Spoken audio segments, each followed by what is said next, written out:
إن الحمد لله والصلاة والسلام على رسول الله ومن والاه وبعد، فقد قال الله تبارك وتعالى في القرآن المجيد والفرقان الحميد: فأعوذ بالله من الشيطان الرجيم، بسم الله الرحمن الرحيم. إن الذين قالوا ربنا الله ثم استقاموا تتنزل عليهم الملائكة ألا تخافوا ولا تحزنوا وأبشروا بالجنة التي كنتم توعدون. نحن أولياؤكم في الحياة الدنيا وفي الآخرة، ولكم فيها ما تشتهي أنفسكم ولكم فيها ما تدعون، نزلا من غفور رحيم. صدق الله العظيم وصدق رسوله النبي الكريم، ونحن على ذلك لمن الشاهدين والشاکرین والحمد للہ رب العالمین. بہت ہی اہم عنوان ہے. تھوڑا قریب آ جائے، تھوڑا ادھر سے. جو معذور ہے انہیں چھوڑ کر جو صحت یاب ہے وہ مجلس لگا دے. قرآن مجید میں اللہ تبارک و تعالی نے فرمایا کہ وہ لوگ جو کہتے ہیں کہ ہمارا پروردگار اللہ ہے اور اس بات پر جم جاتے ہیں، ڈٹ جاتے ہیں اور ثابت قدم ہو جاتے ہیں، تتنزل علیہم الملائکہ، تو ہم ان کے اس عمل پر فرشتوں کو اتارتے ہیں، اور فرشتے یہ کہتے ہوئے اترتے ہیں: اللہ تخافوا ولا تحزنوا وابشروا بالجنۃ التی کنتم توعدون، کہ خوشخبری ہو تمہارے لیے، اس جنت کا تم سے وعدہ ہے جس کا تم سے وعدہ کیا گیا تھا، وہ جنت تمہارے لیے ہے.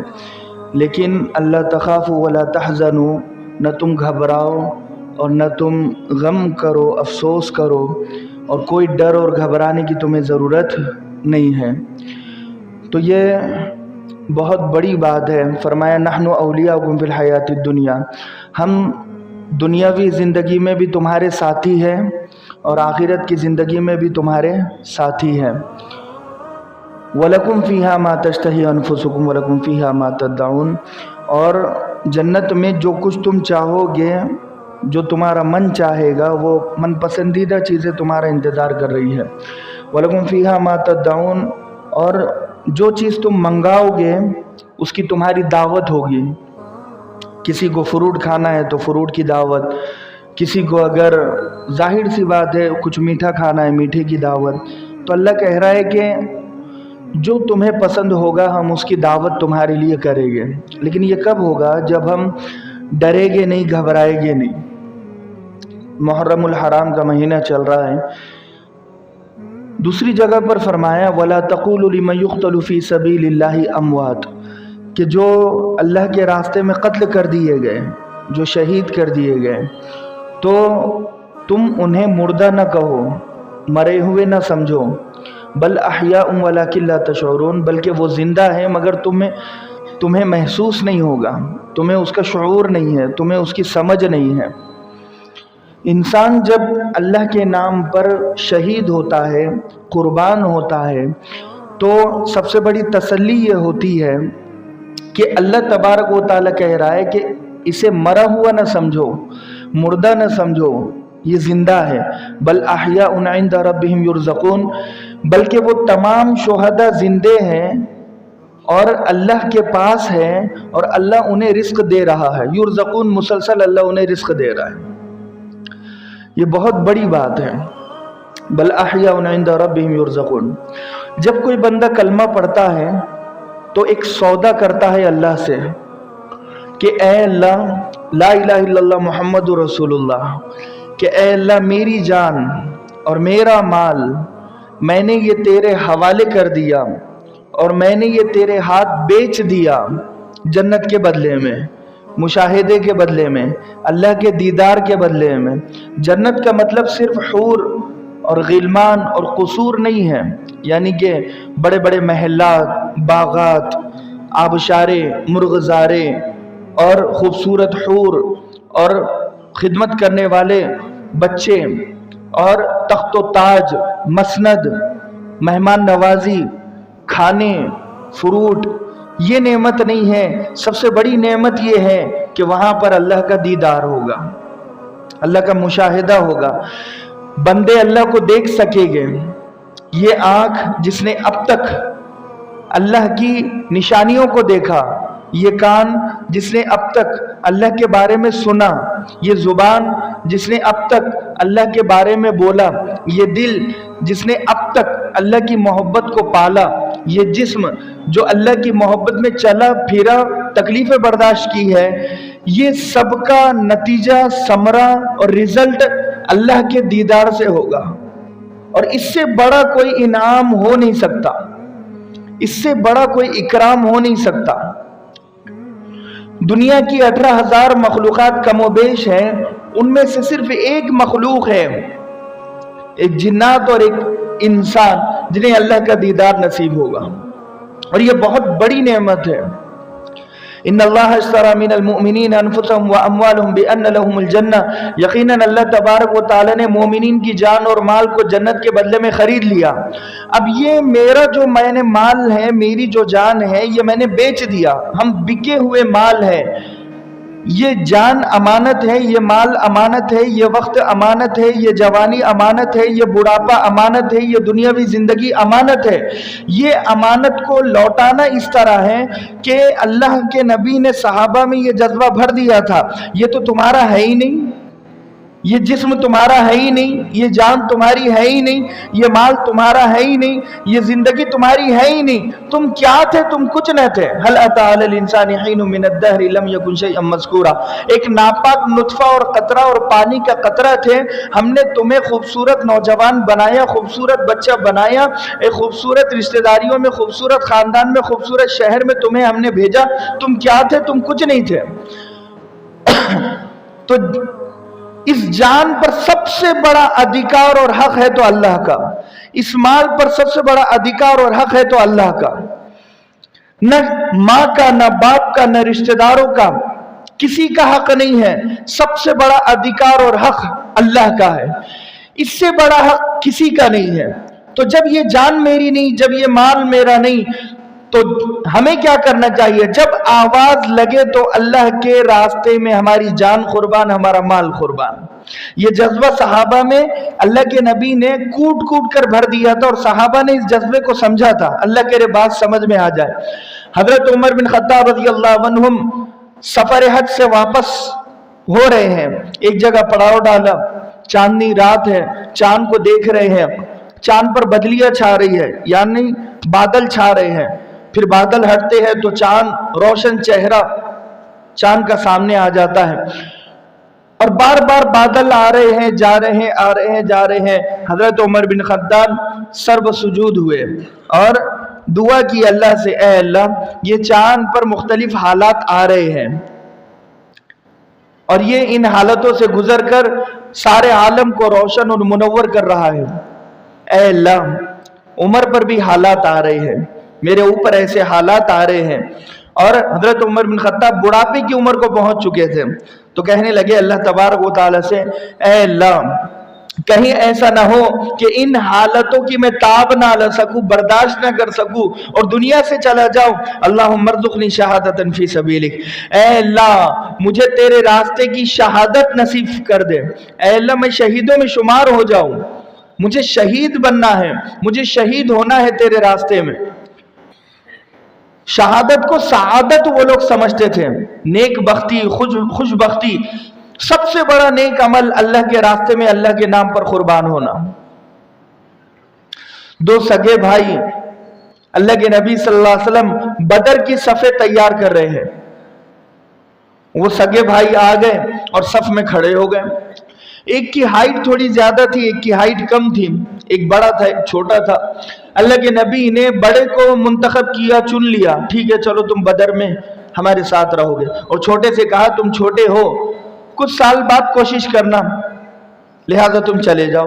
تو وہ چھوٹا کہنے لگا، اللہ کے نبی میں واپس تو نہ جاؤں گا، مقابلہ ہو جائے میرے بھائی سے، اگر مقابلے میں کشتی میں اگر میں اسے پچھاڑ دوں تو اللہ کے نبی میرا بھی سلیکشن ہونا چاہیے۔ اللہ کے نبی نے کہا ٹھیک ہے۔ دونوں بھائی آپس میں لڑ رہے ہیں، کوئی پکنک کے لیے نہیں جا رہے تھے، شہید ہونے کے لیے جا رہے ہیں، تڑپ رہے ہیں، مچل رہے ہیں، میدان کارزار میں جا رہے ہیں۔ اور اللہ کے نبی اب دونوں بھائی آپس میں لڑ رہے ہیں، تو یہ چھوٹا بڑے کے کان میں کہنے لگا، بھائی جان تمہارا تو